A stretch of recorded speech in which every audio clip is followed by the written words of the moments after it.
Assalamualaikum warahmatullahi wabarakatuh. Sebelum cerita ini dimulai, nama dan tempat yang ada pada cerita ini sudah disamarkan demi keamanan dan kenyamanan bersama. Kali ini saya akan menceritakan pengalaman horor yang dialami oleh Cece. Ia mendapatkan pengalaman horor pada saat melakukan dinas di salah satu rumah sakit yang ada pada kota S di Kalimantan Barat. Tanpa berlama-lama lagi, mari kita simak ceritanya. Pada pagi hari, di tanggal 28 Maret tahun 2023, Cece dan teman-temannya akan melakukan berangkat ke kota sebelah untuk melaksanakan dinas. Cece bersiap-siap untuk berangkat menuju kampus karena berangkat bersama teman-temannya menggunakan bis yang sudah disediakan oleh pihak kampus. Cece sendiri adalah mahasiswi keperawatan di salah satu universitas yang ada di Pontianak. Pada pukul 7 pagi, Cece menuju kampus. Sesampainya di kampus, Cece dan teman-temannya bersiap untuk berangkat menggunakan bis. Mereka pun mulai berjalan pada pagi hari itu. Perjalanan mereka tanpa adanya hambatan atau halangan sekalipun. Singkat cerita, mereka tiba di kota S pada pukul 4 sore. Sesampainya mereka di kota S, mereka langsung menuju asrama. Asrama di sini terbagi menjadi dua bagian, asrama putra dan asrama putri. Cece dan teman-temannya menuju asrama putri dan memasuki ruangan yang dimana kamarnya menyatu langsung menjadi satu. Cece dan teman-temannya langsung merapikan dan membersihkan ruangan tersebut. Setelah merapikan dan membersihkan ruangan tersebut, jam sudah menunjukkan pukul 6 sore. Mereka menuju ke kamar mandi untuk membersihkan diri. Perginya mereka ke kamar mandi, ada yang berkelompok, ada juga yang sendiri. Di asrama itu terdapat 3 WC. Satu WC jaraknya dekat dengan asrama dan duanya yang berjarak sedikit jauh dari asrama. Tibalah giliran Cece yang pergi ke kamar mandi. Cece berjalan sendirian menuju kamar mandi. Tidak ada hal yang aneh ketika Cece menuju ke kamar mandi. Sesampainya Cece di kamar mandi, ia langsung bersiap untuk mandi. Pada saat Cece akan mengguyur, Cece mendengar suara guyuran air seperti orang mandi di kamar mandi sebelah. Cece pun langsung berkata, "Siapa tuh? Siapa yang mandi?" Cece mengira itu temannya. Perkataan Cece tidak ada yang membalas atau menyaut. Hanya ada suara guyuran air yang terdengar dari kamar mandi sebelah. Cece pun melanjutkan mandinya. Pada saat Cece selesai mandi, ia mengecek kamar mandi yang ada di sebelah. Cece melihat kamar mandi itu dengan keadaan yang kering. Tidak ada air di lantai sama sekali, dan tidak ada aktivitas sama sekali. Cece di sini tidak berpikir yang aneh-aneh. Dia berpikir positif.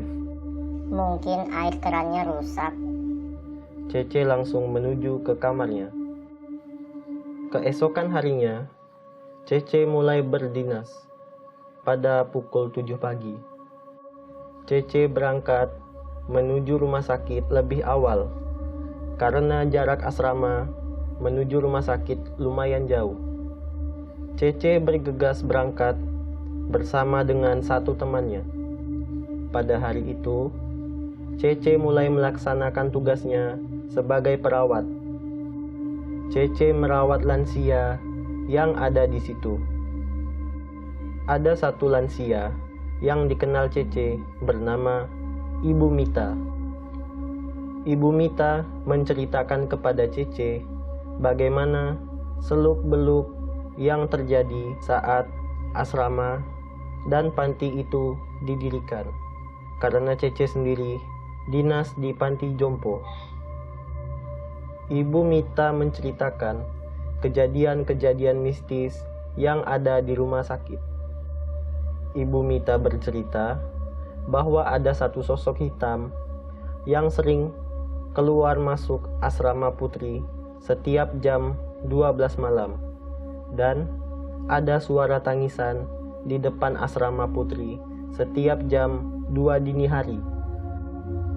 Pernah suatu ketika ada pekerja yang ditugaskan untuk membangun asrama putri. Para pekerja itu lembur hingga jam 1 dini hari. Mereka ada mendengar suara tangisan dari bawah pohon, tepatnya di depan asrama putri. Karena penasaran, mereka mendatangi pohon itu. Sesampainya di pohon itu, ternyata tidak ada apa-apa. Setelah itu, para pekerja pulang untuk beristirahat. Pada saat tidur, salah satu pekerja dimimpikan oleh sosok putih berambut panjang dengan wajah yang menyeramkan, dan dia berkata, "Jangan berisik." Cece tidak terlalu menghiraukan apa yang diceritakan Ibu Mita. Singkat cerita, jam sudah menunjukkan pukul 4 sore. Cece dan satu persatu temannya sudah sampai di asrama. Seperti biasa, Cece mandi dan bersiap-siap untuk istirahat. Pada malam itu, Cece merasakan ada sesuatu yang aneh. Ada suara hentakan kaki yang berasal dari luar asrama. Terdengar sangat jelas di telinganya. Cece melihat di sekeliling, teman-temannya sudah tidur terlelap semua. Cece pun memberanikan diri untuk mengecek ke depan pintu sendirian. Ternyata, yang dikatakan Ibu Mita pada pagi itu benar.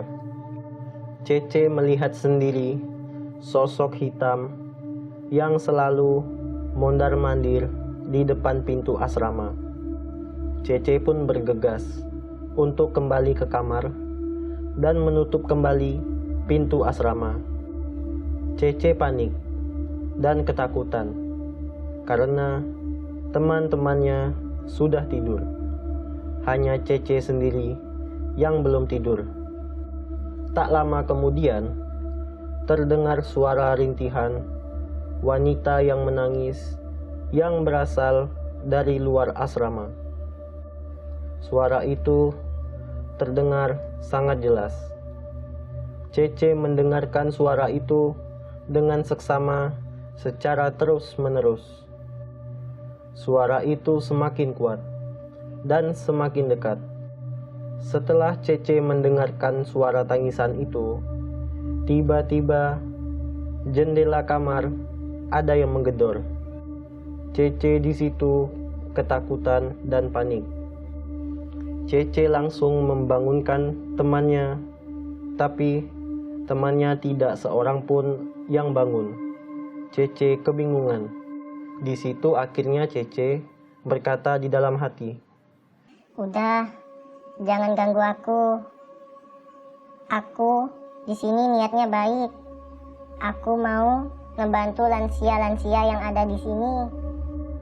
Tak lama kemudian, setelah Cece berkata seperti itu, suara itu mulai redup dan menghilang. Pagi harinya, Cece menceritakan kejadian yang dia alami tadi malam kepada teman-temannya. Namun, tidak ada satupun yang percaya. Singkat cerita, Cece sudah bertugas selama kurang lebih 1 minggu. Pada malam itu, salah satu teman Cece sedang tidur dan tengah malamnya ia terbangun. Pada saat terbangun, dia melihat ada satu sosok yang memakai mukena di depan kamar dia. Sosok itu seperti sedang sholat, tapi dengan arah kiblat yang salah. Sosok itu menggunakan gaun berwarna putih dan memakai tudung di atas kepalanya. Dia merasa ketakutan dan tidak bisa menggerakkan seluruh anggota badannya. Sosok itu terus melakukan gerakan yang merupai sholat. Di situ dia tidak dapat melakukan apapun, termasuk bersuara.